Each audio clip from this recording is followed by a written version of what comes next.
All right, so here we are. I am joined by Titus and Jake. I'm going to let them kind of introduce themselves real quick. You guys, I'm sure if you listen to this podcast or watching any of my stuff, you know who these guys are, but I'm going to let them kind of introduce themselves and what they have going in the waterfowl hunting sport before we get into discussion. So, Titus, kind of just give us a bio of what all you have your fingers in. You're a busy guy. Yeah, yeah, it's good to be on the show again, Elliot. Appreciate you having me on. Yeah, I just got back from a little bit of early season duck hunting, and as far as what I have going on, we're out here based out of California, and no, we're not. We are in the land of fruits and nuts, but I don't think, hopefully, I'm either one of those.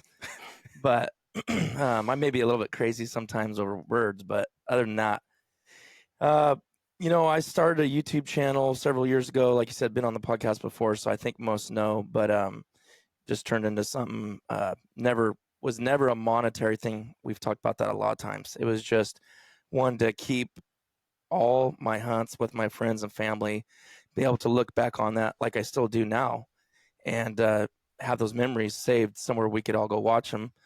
And then as that progressed and grew a little bit more, I think it's been 3 years now. Actually, it'll be almost four, I believe, in March that I've had a podcast called The MVM Show, and I really enjoyed that because I really like talking to people like you, to Jake, to so many people that I don't think I would have ever had the opportunity to if I wouldn't have had a platform like that, and just met so many great people, made so many great friends. I mean, I talk to you guys and text you guys as much as in some of the friends I have live right down the road from me. So because of our passion and what we like to do. Mhm. So have that, and my kids are starting to go with me now, and that's a great. My daughter got her first ducks last year. She actually Scotch doubled. So I mean, how priceless is that video going to be? Yeah. Looking at 10 years from now. So have that going on, and do my regular day to day job that I provide for my family, and just other than that, I just living a good life and really blessed to be able to know a lot of people in the waterfowl industry, and be able to hunt and have it paid for, and have a help to be Right. able to do that stuff. Right. Well, thank you so much for coming on and spending your time over here with us today. Jake, why don't you kind of give a little rundown of your background in the sport? Well, my name's Jake from Chasing Green. I've got a YouTube channel as well, and I've been duck hunting for as long as I can remember. Some of my first memories are of duck hunting. I probably started when I was 3 or 4 or 2, and been doing it my entire life. So we basically kind of like Titus just decided, and yourself just decided to start bringing along a camera. The video is always a lot better than just a picture, so having those memories is awesome. And also, just we always just wanted to film our duck hunts. That was a huge thing when Mm-hmm. I was growing up, and YouTube was the perfect opportunity for that. And it's been so amazing just to get to meet the people that I've got to meet, like you guys.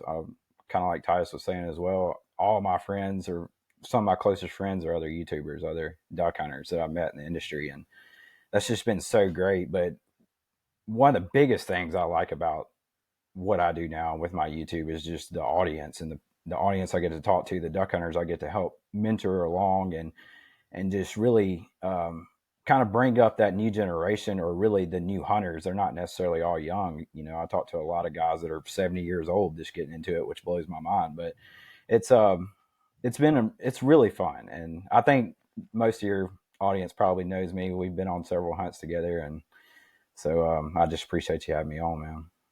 Absolutely. Yeah, I agree with everything that you guys say, especially about the relationship thing. I can tell you almost all of my closest friends I met as a result of starting my YouTube channel. And then even Aiden is the only one not, and I met him in a marsh. So it's like duck hunting. All of my closest friends are just, and I never saw that one coming. Especially like the strong Christian men that I've met through this thing. It's like I went years where I probably prayed for 3 years, for God to bring me some male Christian friends. When I kind of went through my conversion, I started getting kind of frustrated. It's like, sometimes our timing's not God's timing, and finally it's like I have so many just great, strong male Christian friends. All came through YouTube. Aiden being the exception. And it was just what a blessing the whole thing has been. So thank you guys for coming on. Let's go ahead and jump into these conversations. I set the stage a little bit earlier, but I want to go a little bit more in depth with this conversation and how that it came up. Those of you that are listening, if I put out a podcast a couple weeks ago, and it was called something like Drama in the Marsh. And it was about this group of guys from Texas, and it was not only from Texas, but how they had overshot their limit and they had gotten tickets and things of that nature on Kansas public land. And so shortly after that, someone had listened to that podcast and they posted the podcast on the Kansas, it's the Refuge Forums on the Kansas thread. And we're talking about, they were basically trying to, there's a narrative that some of these guys on that forum are trying to run, that out-of-state hunters are awful people. It's like when all these out-of-state hunters are slashing tires, they come up with all these stories of just what bums non-resident hunters are. I mean, I don't know if they blanket like all of them are, but it's like, it's very clear in the way that they're saying it that the non-residents are the bums and the residents aren't, which I find to be kind of foolish thought. Not that you get bad apples, whether they're resident, non-resident or whatever. But as that went on to the forums, the comments started to turn into a YouTube is the problem. YouTubers are the problem. The attacks got fairly targeted towards me and what I'm doing with filming in Kansas. And a lot of different points were brought up. And I really didn't want to try to get into a keyboard warrior battle on the forums. So I thought, let me just bring a couple other YouTubers on here. We'll bring up these questions. We'll kind of talk about what the claims are being leveled. And I want to make sure, because I think all of you listening will agree to this. It's like when we love something and we want something to be a certain way, it's hard to entertain any other ideas. I do want to entertain. I want to really put in my mind, and I've done this a lot, so I know where I stand on it. But when someone says my video on public land is negative towards Kansas waterfowling, I don't want to just dismiss it. I want to at least put enough thought into it and be open to that idea. And I've thought about this topic so much. So in this, I do want us to be able to, if there are negatives of what we're doing, I want us to think about it, talk about it, bring it forward. But I really just want us to put our heads together. I know that Titus and Jake are both really deep thinkers. They're both really analytical. So I know that they will do a good job with these different comments. So let me go ahead. I'm gonna read parts of some of these comments on the forums, and then we'll just open it up. So this one says that YouTuber, specifically me, has pimped YouTube videos from all over Kansas. All you had to do was look at the background and know exactly where I was. 20 rigs then show up at those spots the next season. So this comment saying, because of a video that I post on public, 20 boats are there the next year because of that posted video. Who is really to blame? Every douchebag with a camera phone thinks they need to post a video whenever they kill a couple ducks. May even be one or two posting on this thread. If you pimp the resource and burn the local spots, you got no one to blame but yourself. So, and then I want to add this. There's another comment here that's kind of in the same line. It says that I left enough evidence in this video to show where I'm at. 7 out of 10 people that watch that video know exactly where I would be hunting. So the overall theme of this is that now this would be true for Jake in Arkansas, Titus in California. You put out a video and it brings heavy traffic to that marsh. And also the comment where, well, we'll talk about that. I'll bring up this other comment later. But do you guys believe that posting videos from your states on public land has a serious effect on pressure on those locations? Titus, you want to start with that? Say that last part again, because I have my own thoughts about something, but the very last part you just said. And if you have your own thoughts about it, feel free to just go. But I think, well, I don't want to bounce off. I don't want to go south of what you're trying to. Well, the overall point of this message, of these comments, is that when YouTubers post videos on public land, they are quickly overpressured by other people, and we're the ones to blame by the pressure that we get and that from our videos, because people know the places and it just becomes overcrowded because of our videos. Well, I'll just be honest with you. I've because like you said, being a deep thinker, I have questioned myself on that, right? Am I bringing more people to an area? And obviously it has to be somewhere where there's very obvious background markers or something that has that, right? Like never once have I put a boat launch. I've never put nothing that was like an obvious marker, but sometimes if you've been there to a place and you catch something, which is crazy how much people analyze something, you could say, yeah, I know where he's at. I'll give you a couple instances. A few times I've had people say, I noticed this and that about where you're at. And I think to myself, well, congratulations. You spent an hour of your time worrying about where I was. And the only reason you even knew where I was is because you've been there, right? Right. Let's say you're the one person out of who knows how many, 10,000 people that knew where that was. Congratulations. Okay. And the other thing that I think about is, okay, that was a month ago or that was last year. So what? Right. Like, I'm not going to put something to burn myself. I'm not going to hunt on Wednesday and put this video out on Thursday. Like, they don't know that though. They have no clue. So there's so many things. There's so many different variables that these guys are not accounting for. Like a lot of our videos, I know all three of us here, are stuff from last year. So it doesn't matter what we did a year ago. We're hunting wild game.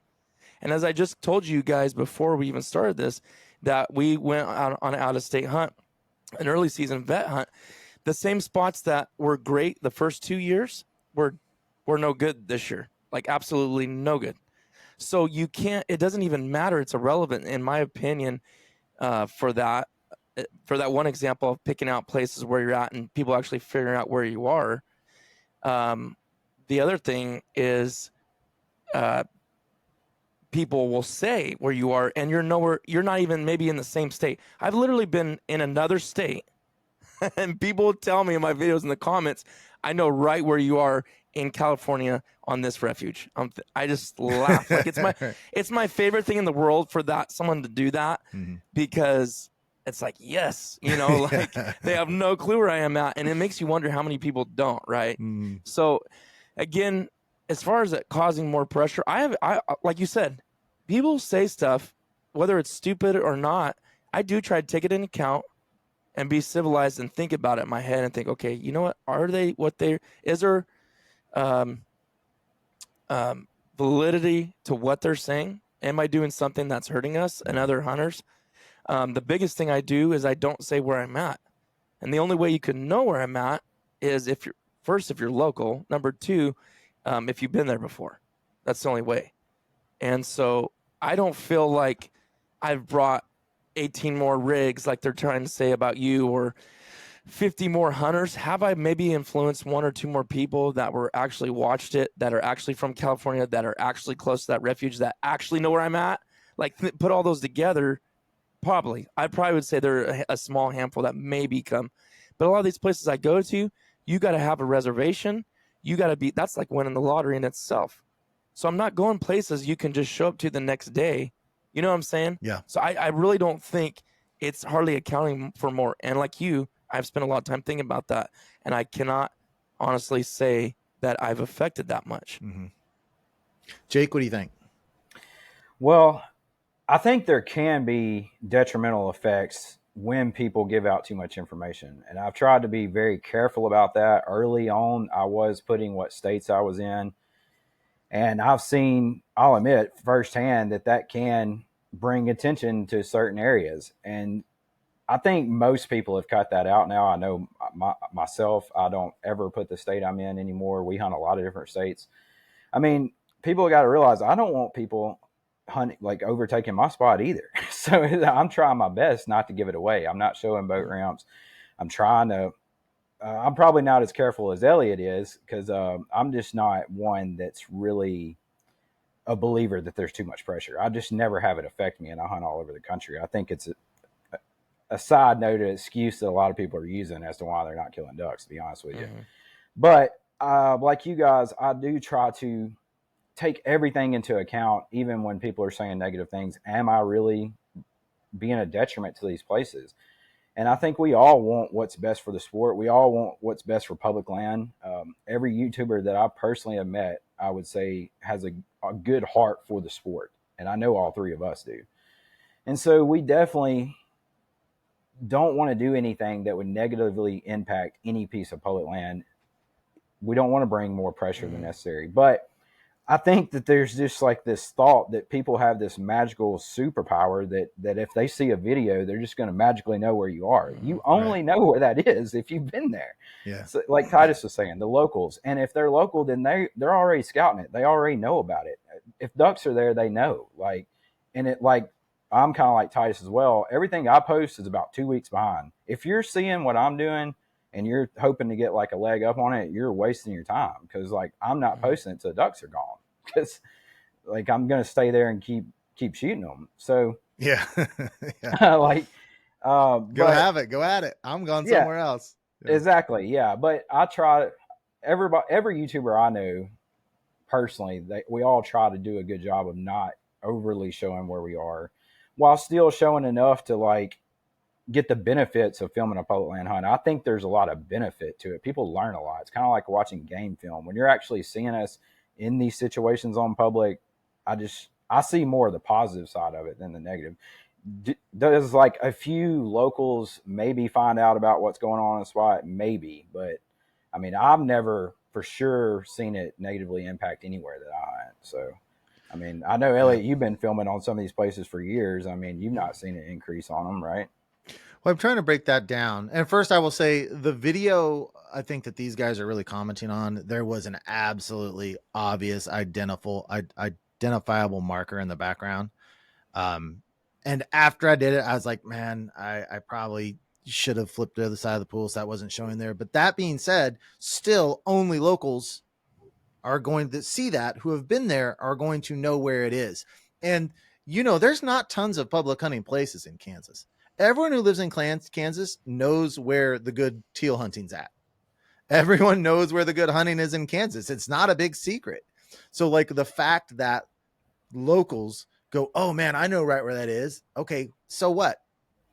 Are you going to go hunt it? I mean, how does that affect anything? And the idea that those videos would bring like 20 more boats there next year, it's quite honest. Let's just say foolish thought. I'm of the belief that I have the ability to push traffic around a little bit. I don't think that it's going to increase the traffic to those specific places, but it pushes around. Jake, you know where my favorite place to hunt is. I've hunted this place more than any other place in my life. There's more videos on my channel of this place than any other place in my life. And how many times that you've been in there with me have we had it all to ourselves? Every time. Right. I mean, that place is a perfect example of, it's like, I've got more videos from this place. I've shot more ducks from this place than any other place in my life. There's no more traffic there. But I do think that if we broaden the picture out a little bit, that Kansas is unique to every other state in that 2015, the only two people posting videos are Josh and I were both from Kansas. And I mean, we are the YouTube presence of waterfowling in 2015. Starts blowing up. Bobby comes on the scene. He just blows the thing up. And so I'm much lesser exposed than Josh and Bobby. Bobby's at 250,000 subscribers. Josh is like at 130,000. I don't really keep tabs on everyone else. I know Smack 'em Outdoors, I don't know where they're at, but I mean, these are two of the big boys in YouTube waterfowling. So you've got the two first startups being from Kansas. You got the two biggest players being from Kansas. I think it would be very naive to say that the three of us being from Kansas and pushing, because really Kansas YouTubers pushed YouTubing pushed waterfowling onto YouTube. I think that's a safe assumption to say. And that has to increase the number of non-residents that come into the state. in a fairly significant way. In fact, if you look at the data, you start seeing a rise in non-residents starting in 2015. Now, and I don't want to ignore that and pretend that's not true. So if we look at like YouTube as a whole in waterfowlers, then I really don't think that it makes an effective number of people. I do think that Kansas, unfortunately, is a little different when you start talking about people not necessarily coming to my spots, but coming to the state. I think that it probably has had an impact. Now, does it have enough of an impact that you feel it throughout the season? I don't have problems being overpressured. Now, I know two places in the Southwest zone that I try to stay away from, or the Southeast zone that I try to stay away from, because those are definitely really, really pressured marshes. But one of them was that way before I ever started filming a video. I stayed away from it. So does it bring non-residents to Kansas more? It absolutely does. But these guys that are so overcrowded all the time, it's not my experience. I'm a weekend hunter, and I rarely hunt within 300-400 yards of other people, you know? Mm-hmm. And so I'm not sure, like, it's like, yes, it brings more non-residents, but I don't know who these guys are that can't ever get away from other people. I don't know what they're trying to do, what their efforts are, because it's not my experience. It's not Jake's experience. Titus, you've been here. It's not your experience. I don't know anyone in my hunting groups that complain about not being able to get away from other people. Well, just to add on to that while we're on it, I think while yes, Kansas has had a rise, everywhere's had a rise. Traveling and duck hunting has risen a lot since 2015. Now, I'd say you're right that Kansas has probably risen a little above the rest, but every state has had an increase in non-res over the past decade because people are just traveling more now. Onyx has made things easier. Traveling's easier. COVID really jumped all that up. People were off. Mm-hmm. And then another thing, I mean, Kansas has had big players filming there since I was a kid. Duck Commanders. Ducks Unlimited did 4 episodes in a season in the early 2000s. Duck Commanders shot tons of videos there. Right. AVNX, Fred Zink. I mean, guys with way bigger audiences than us. Mm-hmm. I mean, have been shooting there for since I was a kid. So, but you know what? But you know why we're getting more feedback now is because of the social platforms. There wasn't none of that stuff around back then. So we're in, all three of us are really good about connecting with the people that watch, right? And people feel like they know us, and we kind of sometimes feel like we know them if we've been around. And some of them we even do. Some of them we've hunted with and become friends with down the road, besides us three right here or whatever. You know what I'm saying? Mm-hmm. So I feel like we're getting more of the vocal side of it than those guys ever did. I guarantee you back in the day, the people did not like those guys. Duck Commander, those guys are ruining it over here. Those guys are I guarantee you that was the hubbub going on. But there was no way to voice that technically by reading a magazine or watching a VHS video. Sure. Now there's a comment section.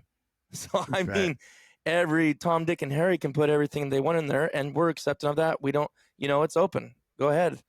You got Instagram, you got Facebook. Some of those were maybe around earlier in the 2000s, but going way back, I guarantee you, so I think that's a big part of it is that's what's really we are seeing it more, and they're bringing it more into YouTubers because there's that relation there. Easier accessible to get at, for sure. To comment and speak out, Yeah.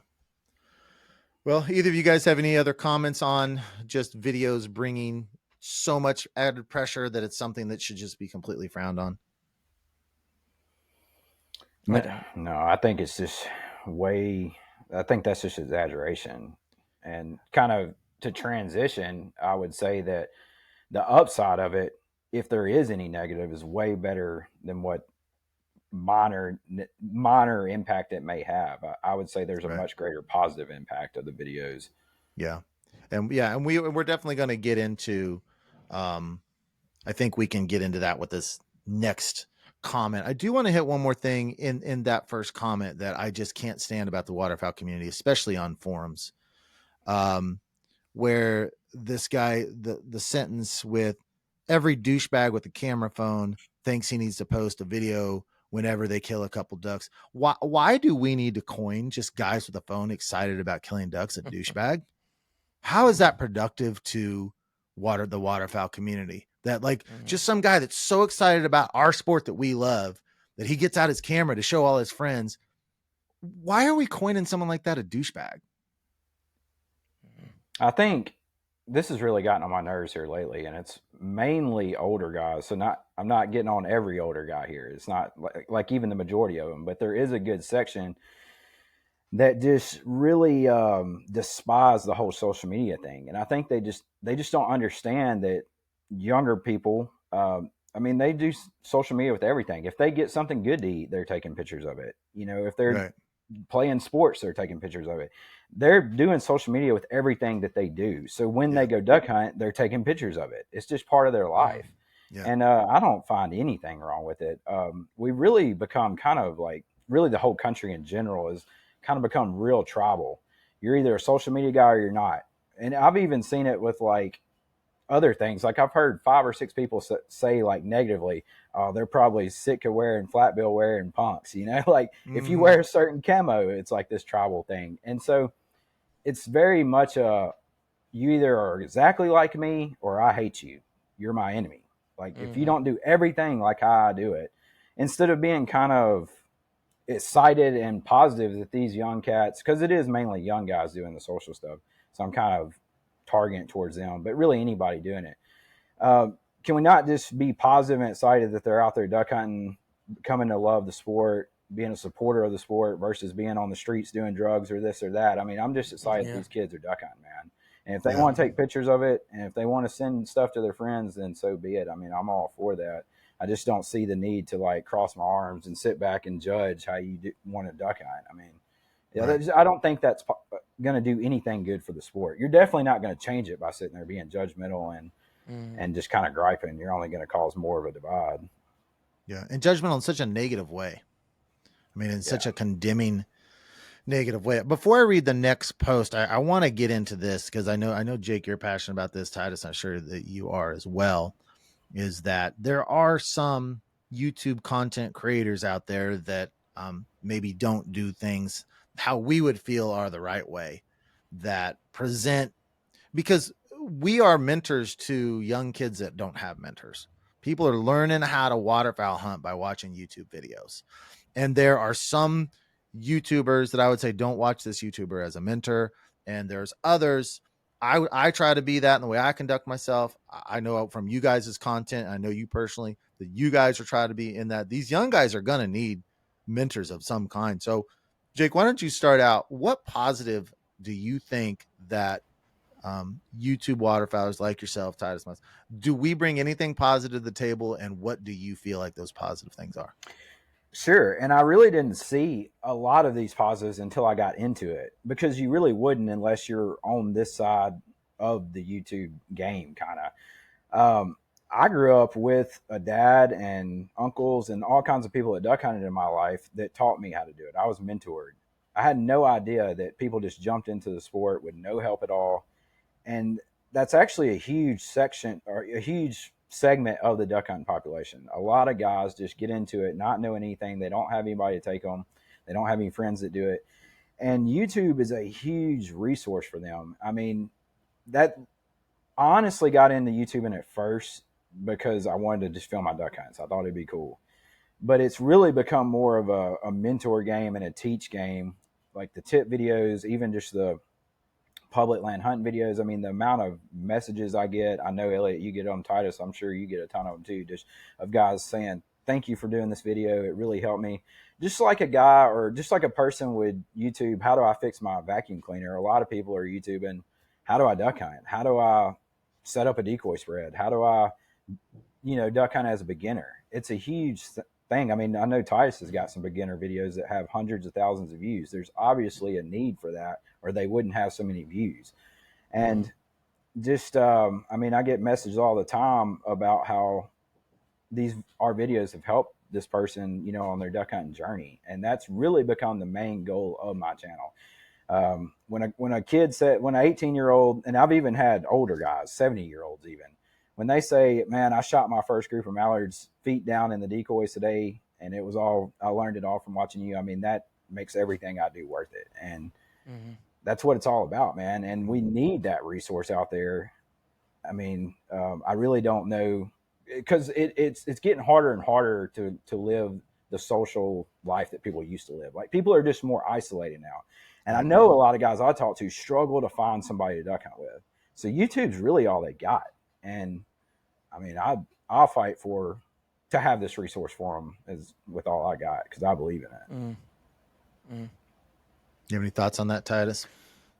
Oh yeah. In fact, I think I'm gonna do a whole podcast on this. I've actually already have. I did an interview with the guy, MD Johnson, that is a writer for a couple magazines. One of them is the California Waterfowl Association. He does a lot of articles in their magazine.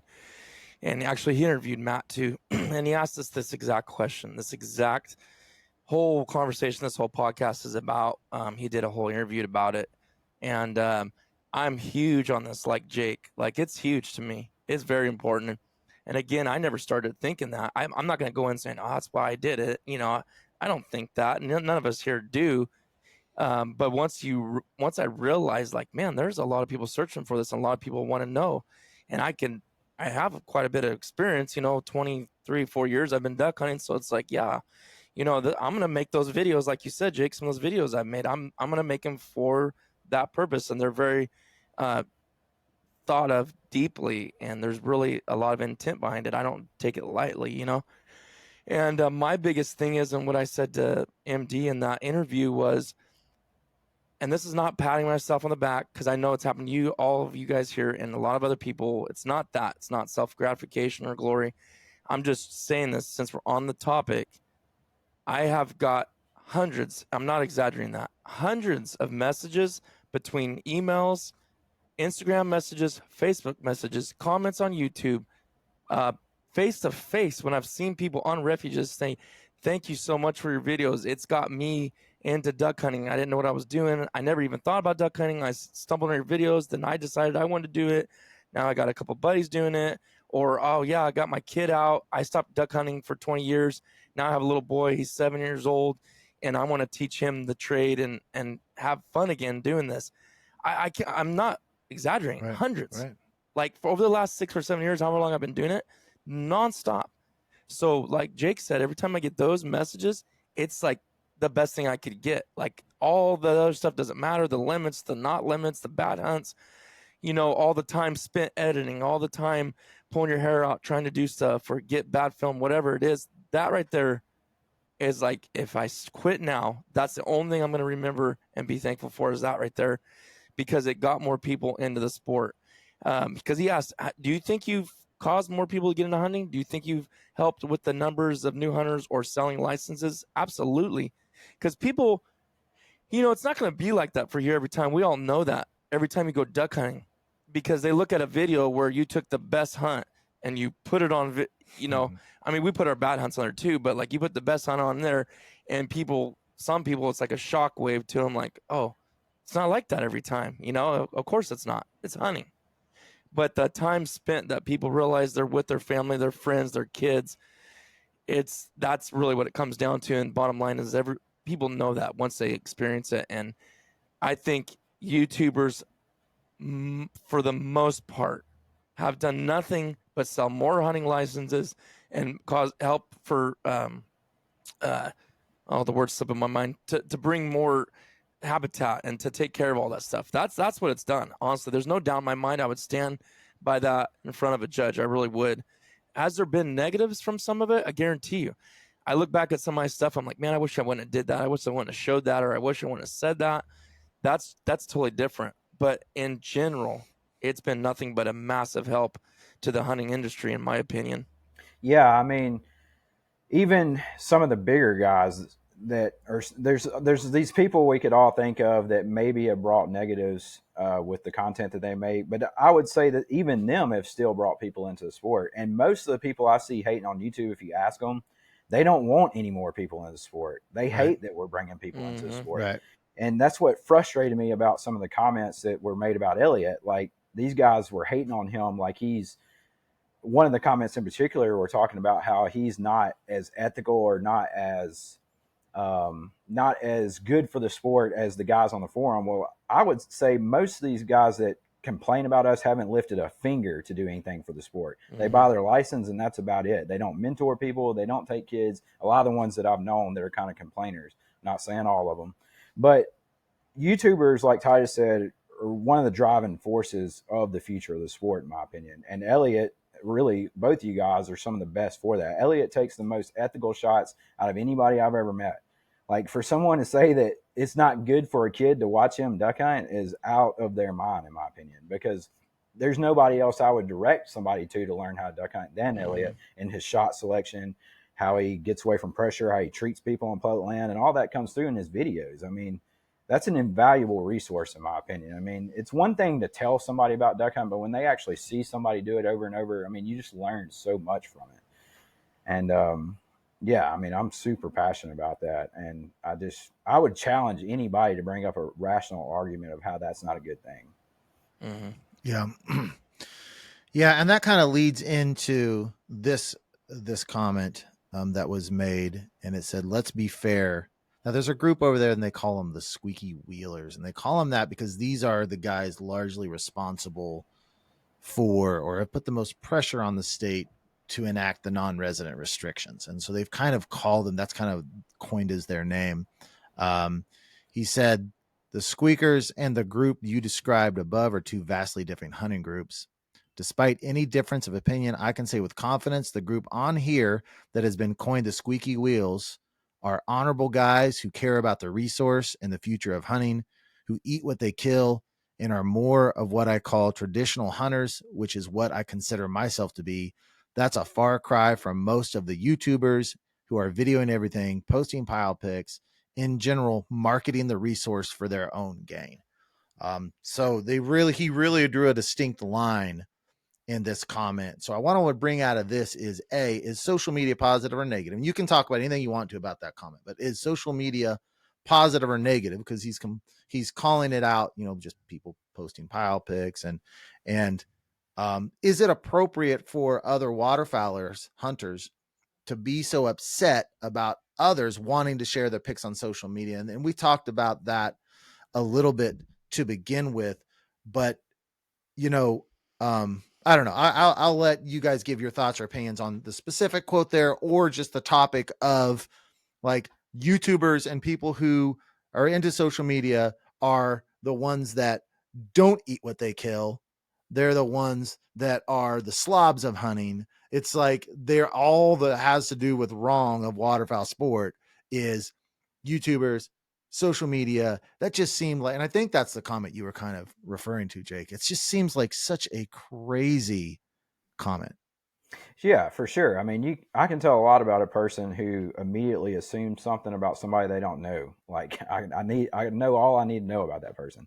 Like these people in this forum specifically really just make comments about you and other YouTubers who they've never met. They don't really know anything about you, what you do ethically or not with ducks. And I mean, I would say from the guys that I met overwhelmingly in the YouTube space are some of the most conservation minded duck hunters I've ever met. They really care about the sport. They care about the birds. They have a respect for the birds. Can I think of one or two who don't really show that? Sure.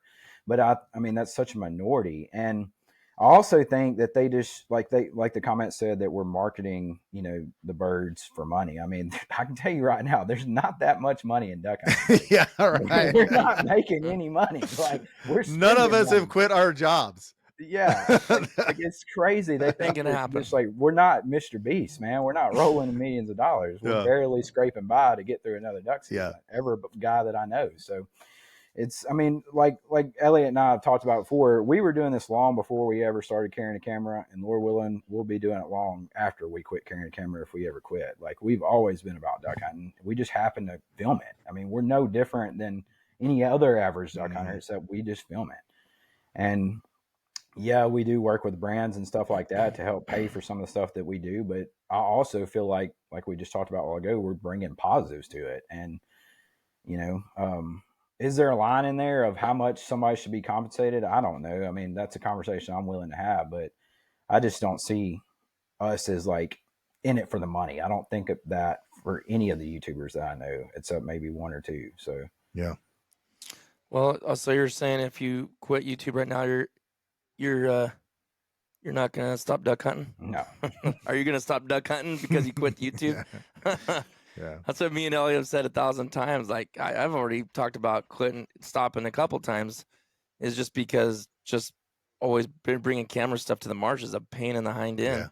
But the memory is worth it every time. You're like, man, I'm glad I filmed that. I'm glad I caught that on video. But yeah, if I quit now, maybe because I just don't see myself doing this for 30 years. I've talked to these guys a lot about that. It's like, is that reality? I'm like, I doubt it very seriously. I'm going to be doing this forever. It's just for a phase of time and enjoy it and get to have those memories and be glad I did. And guess what? When the camera's down, I'll be duck hunting just as much or more than I do now. Yeah. I'm not going to change anything. And I was doing it before. So Yeah. you From know. the start, I'm a duck hunter who films. I'm not a YouTuber who chose to It's depict who duck hunts. hunting. Yeah. I am a duck hunter first. When there's a decision that needs to be made about the hunt, it's how to kill more ducks first, not how to get better shots. If I can get shots what I'm doing while I'm duck hunting, that's fine. But you could take away, could never hit record again, and it would not change a single thing about my duck hunting career. Not one. So what do you guys think is the reason for, like, people talk so much about how bad social media is for waterfowl hunting? I think personally that, because I mean, I grew up in the 80s and 90s, so I didn't have the internet till I got into college. And I can tell you, I preferred life before the internet myself. There was kids in the street. It was a different way of living. I am compelled to my phone way more than I would like to be, and it bothers me. I like life better without, especially smartphones. I like life better without that. But that being said, we're in it now, and there's no turning back. There's just not. But what people complain so much about people posting pile pics. What? No, I don't ever hear anyone give a well thought out reason of, like, why does that bother? And Tyrus, you and I have talked about this before. Why does that bother people so much about people wanting to post pile pics? Why is that such a thorn in people's side, do you guys think? I don't know. I'll just jump in. I don't got a lot to say about it, just because it's like I've had this. We went around and around with this conversation and this thought process, and I guess I'm just not going to understand people. Like I'm just not going to, and I'm done trying, because we'll sit there and try to figure out why they do that, why they say that, why they have a problem with it. But we wouldn't be doing what they're doing in the first place, saying the stuff they say. So I can't relate to that. I can't even comprehend what they're, so I'm not going to waste my energy trying, because I don't know. I mean, I could say it's jealousy. I could say it's, oh, you care more about that than you really care about the habitat, or, taking care of them. I mean, I could come up with the thousands if I just want to sit here and think about things I could come up with, but I could do that with anything, right? Like I could literally come up with any topic and come up with 10 reasons why not to do it. How to mow the lawn right. Why you go, horizontal or vertical. Like it's just people.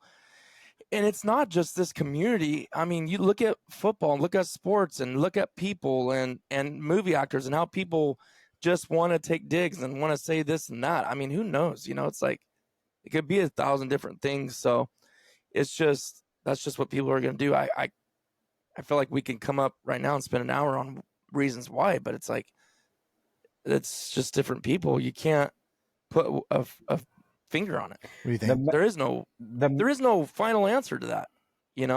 I feel like the main reason why I see people complaining about the pile picks is they frame it as if the guys making the pile picks only killed those birds for the picture, and that's their problem with it. Like everybody, but, Jake, let me ask you something though. Then I've got a lot of books recently on old books. I'm talking old waterfowl books, and I'm asking you this just to throw this out there. Your thoughts, to add that into your thought. I have a book that's from the 20s, and it is solid full of, I'm talking walls of birds, and they are standing there mean mugging, because you have to smile. Like if you don't smile in a pile pick, then you get harassed for not smiling. You smile in a pile pick, then they're mad at you. You got a shot of limit. Yeah. These guys are out there mean mugging with their shotguns with 3 guys with 60 birds or whatever back then. And nothing's ever said about that. Not saying I want him to. Like that RK Graves, I don't know if you guys follow him, but he posts a lot of old pics. So I've seen his stuff. I've seen the books that I have that talking about that. And it's so funny. I would love for you guys to read this book, because the mindset when that book was written is so much different than what people think of today. It's not about being happy for someone or not happy for someone. It's like, okay, that's what they did. They wanted to take that memory and take a picture of it so they could show their grandkids or their kids or whatever. And that was the end of it. Sure. Like, I don't understand now why we have to make this big deal about it. Like, why are we even having this conversation? Isn't there, like, the Bible speaks of vain conversation and foolish conversation. It's like, that to me is such a vain, and I'm not saying it because you asked that, Elliot. I'm just saying, like, people, the stuff they argue about in the comments and why this is wrong, why that's right. It's like, my goodness, there's 1,000 other things that are so much more profitable than by trying to have a conversation and fight with some Joe Blow that you have no clue who is, could be from Russia, for all you know what I mean? And so I'm just curious what you think now. Is they killed way more birds back then. Sure. They had way bigger piles, and they still took pictures of it. What's the difference now with the 20s versus now, except for the fact there's this social media place we can all communicate and talk and comment to each other. You know what I'm saying? What's your thoughts on that? Sure. Because that kind of goes with Elliot's question. Yeah, and I don't think that way, just to be clear. Like, No, I know. But that's what when I've had in-depth conversations with people that I thought were logical and smart, that's what they presented. They think that these kids are just going out there just so that they can get a picture. But like you said, I mean, in the old days they did it. I mean, duck hunt was way more about money in the old days. People think it's commercialized now. Go look at what was happening in the market days. Like, duck hunting's less commercialized now than it was then. 100%. So I just don't subscribe to that. But to your point about why are we having this conversation, I think it is important every once in a while that we have them.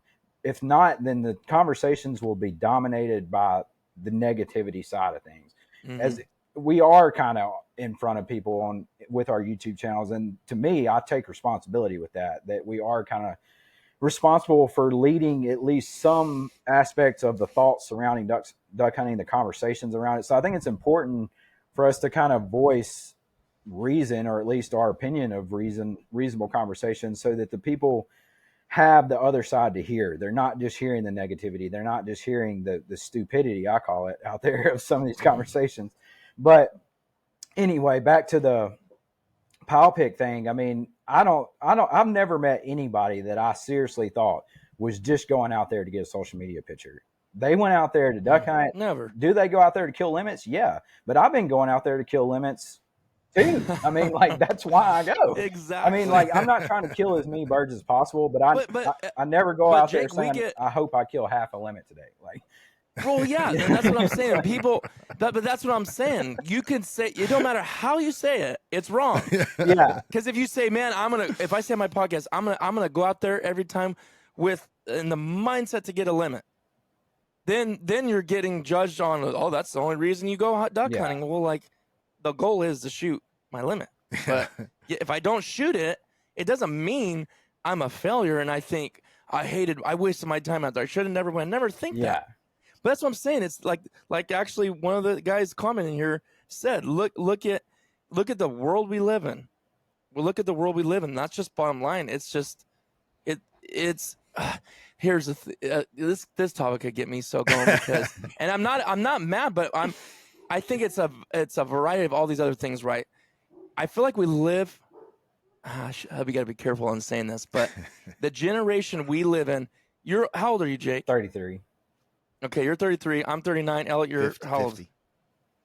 Okay, Jake's really right on the edge of this, probably, and where you're raised to has a lot dependent on it as well. At heart, though. Okay, right. Let's be clear. But I mean, probably how your parents raised you was the same way. Like, did you ever win a participation award? No.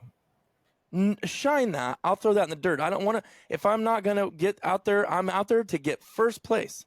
Yeah. But now the generation we live in is all about, let's give little Bobby or little Susie a little participation award because they're going to go home and cry to mommy. And my thoughts are, that mindset that has been indoctrinated into probably, and I'm not saying don't, whoever listens to this, that it's 25, 21, whatever. Trust me, I know a lot of hard workers out there that I've worked harder than me that are 21 years old. So I'm not painting with a broad brush, but they know, I'll guarantee you all those younger guys will admit the school that they go to now or the people that they're with now, that's how it is. And it wasn't like that. You can't even get on to people. A coach can't even get on to the generation now because the mom and dad are coming in, and instead of mom and dad supporting them and backing them up and saying, yeah, they need to work harder. They need to train more for football to get better at it. Now it's all about appeasing everybody and making everybody happy. So those same people, again, not everybody, but that mindset of the generation that we're shifting to is coming into the waterfowl world, and everything has to get chopped up in little pieces and analyzed and say, well, you weren't smiling, you weren't happy, or you were smiling, or you said you wanted to shoot a limit, or you know what I'm saying? Hopefully that's making sense what I'm saying, because it's definitely affected. I see that. I see it all around me. It's crazy. Well, and it's not just in the hunting industry. It's everything. Sure. Well, I know this for a fact. Like, from my perspective, hunting in the 90s, the early 2000s, those guys that are now kind of older guys now wanted to kill limits just as bad as these young cats do right now. They just didn't take pictures of it. There's no difference in the mindset, though.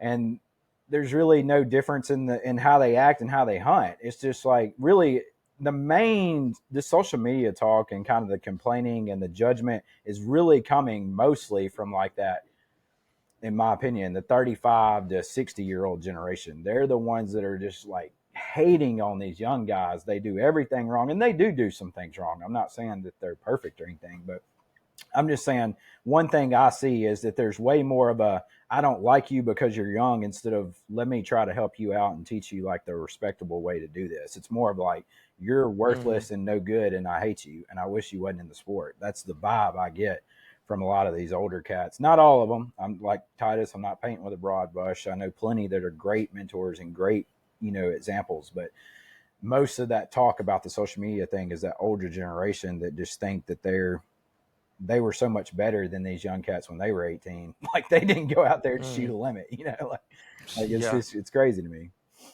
Sometimes when you don't understand something too, you have a mindset to attack it, Like, Right. if you don't really fully understand what stuff is, you just kind of come against it. I mean, look at your parents with the cell phone. Are they that good at using a cell phone as you are? And that's why when that all started switching over to smartphones, they really hated them. It was only because they didn't understand them. Sure. And so I think sometimes they don't understand the social media aspect. They don't understand the YouTube thing. And that's why it frustrates them. Because again, that being said, I have a lot of friends that are older, quite a bit older, 20 years older than me, said they didn't like it at first either. And they were one of those guys running their mouths about it. And now they said, man, I honestly, I just didn't understand. I didn't see. Do you guys think part of it is that I've seen some people complain about like the self-glorification, like look at me, look at me, look at me, and that's their ultimate problem with it, is that people are just wanting attention, and I don't know if that's the main reason, but I know I've seen people talk about that as a complaint, as far as self-glorification, and that being something that's wrong to do. Well, I would say that's more of a shot at social media, not necessarily duck hunting social media. That's just how social media is, period. Whether the person's eating or hanging out with their girlfriend or whatever, it's a picture of me and a selfie, and it's all about me, and that's just part of social media, though. I wouldn't say that necessarily like is something particularly special with duck hunting. Mm-hmm. Yeah, I look at it and I'm like, so I've spent quite a bit of time thinking about this, and especially around a podcast that you and I had, Titus, where we talked about this specifically. And I'm trying to think, it's like, what type of person are these people that are so angry about social media? What type of person are they really disliking? What is their issue with it? Because I want to be the kind of hunter to where if I don't shoot a limit, it's not going to ruin my day. I can go out, shoot 2 birds, have a nice hunt, appreciate what's going on. I always want to shoot a limit. If I could, I want to, actually, I don't want to limit every single time, because I think if you have too much success, then the highs, you have to have some real bad lows Because then when you have some real bad lows, then those highs are so exhilarating. It's like, Yeah. you know, if it's all limits, then it numbs the feeling a little bit. But boy, I want to shoot a limit every time. That's the goal. But if I do have a day where I just get a couple flocks in, I want to be able to appreciate a sunrise. I want to be able to appreciate the area. And I don't want to be so limit dependent that that's what it's about to be. Now, that being said, if there's a college kid that's 22 that is completely limit dependent and he's pissed off if he's not shooting limits, and he really, let's say he even just wants that pile pick, and that's the reason he's there. As long as that kid is not doing anything unethical, why do people care? Why should we care what that kid's mode? Now, if it's my son, I'm going to try to teach him the way I feel like he should be. But if it's some guy I don't even know that I'm seeing on Facebook, what the hell do I care what his motives are? I mean, how does it make these people so bent out of shape? Unless it's turning into unethical practices, which I think maybe it can with skybusting, which I harp on skybusting more than anyone that I know. But I mean, unless it's turning into unethical actions, why do these old men care so bad what the motives are of people? Maybe you can say, well, because if that becomes the narrative and that becomes the main motive, then those people grow up and now the sport is turned into something that I don't think it should be about. I mean, you can kind of weave some philosophy together about it, but really it just becomes like, you're not my generation. I don't understand how you're doing it, and so I'm just going to be pissed, is how it feels. It doesn't feel like the right type of judgment, and it's certainly not the right type of correction. I think there's just a lack of perspective there. They're only seeing it through the lens that they currently see. Like, I wasn't about appreciating just being out there when I was 20. Like, you don't appreciate anything when you're 20. You're just living life, man. You hadn't had time to like go through the downs and like learn to appreciate things. So like if you're 40 or 50 or 30, of course you're going to appreciate the sunrise more and just being out there. I mean, but when you're 20, you don't. And I've never met a 20-year-old that's out there self-reflecting on how great everything is. Like, it just don't happen. And so to give them that leeway and just say, hey, I'm glad you're in the sport. You'll learn these things as you go. And I'm not going to put too much expectations on you to be perfect right now. I'm just glad you're duck hunting, man. Here, maybe I'll show you a thing or two about this. Maybe you could look at it this way, but hey, you're 20, do your thing. Just don't do anything illegal or unethical. You know? Right. So I think just it needs to be more of that vibe of like encouragement and like we're on the same team type thing versus like you're definitely not like me and you're against me type thing. Yeah, and I think I'm starting to mature in this way a lot. I don't know if you guys probably didn't listen to the podcast I put out Monday, a week ago.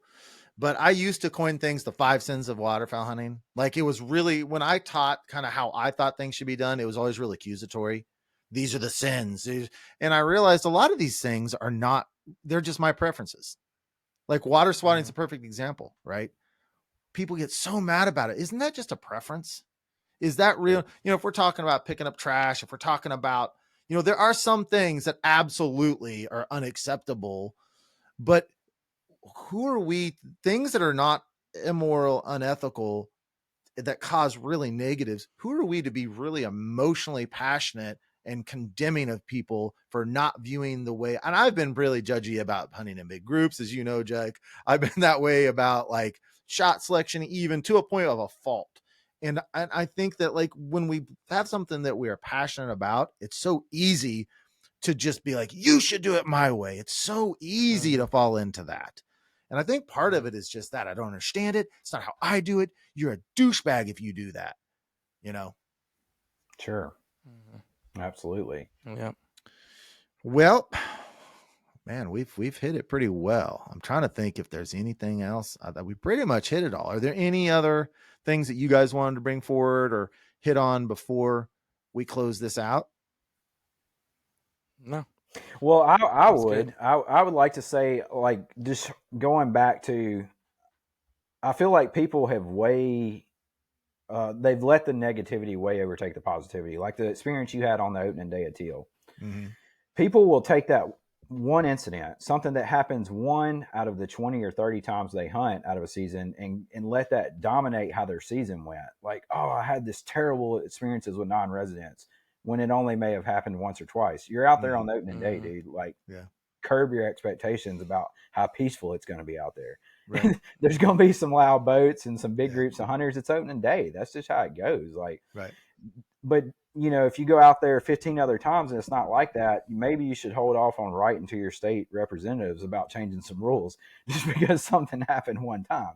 Like, I would encourage people just to try to look at their duck season and really examine it from a whole perspective. And was most of it good? Well, if so, maybe we should quit some of this complaining we're doing and getting game and fish commissions involved in everything. But if, I will say if it is a problem, we should, address it, but we should just try to get a proper perspective on it. Mm-hmm. And I feel like the negativity side of things is way overtook any objectivity, on these topics. Yeah.